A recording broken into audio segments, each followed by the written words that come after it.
আগরতলায় বাংলাদেশের জাতীয় পতাকাকে টেনে নেমে হিসড়ে ছিঁড়ে ফেলেছে। তাই বিএনপির নেতা রুহুল কবির রিজভী তার বইয়ের শাড়িটি ভারতীয় ছিল, তাই সেটি আগুন দিয়ে পুড়িয়ে দিয়েছেন।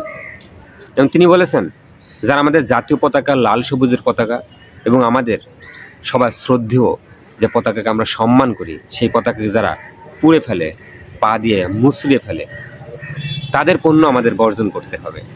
তিনি বলেন, আমাদের মা বোনেরা ভারতীয় শাড়ি আর কিনবে না, আমার মা বোনেরা ভারতীয় সাবান আর ব্যবহার করবে না, আমার মা বোনেরা ভারতীয় টুথপেস্ট আর কিনবে না। আমরা তোমাদের পণ্য বর্জন করব। বাংলাদেশকে স্বনির্ভর ভেবে উল্লেখ করে তিনি এটি বলেন। তিনি বলেন, ভারতীয়রা বাংলাদেশকে পছন্দ করে না, তারা আমাদেরকে ভালোবাসে না। আমাদের বাংলাদেশ স্থিতিশীল থাক, আমাদের বাংলাদেশ ভালো থাক, বাংলাদেশের মানুষ ভালো থাক, তারা এটি চায় না। তাই আমরা বাংলাদেশের মানুষ তোমাদের কাছে মাথা নত করব না।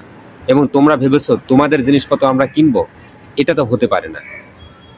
আমরা একবেলা না খেয়ে থাকবো, তা তোমাদের জিনিসপত্র কিনবো না। এবং আমরা তোমাদের কাছে, এই বাঙালিরা, এই বাংলাদেশের মানুষ, এই বাংলাদেশের জনগণ তোমাদের কাছে মাথা নত করবে না।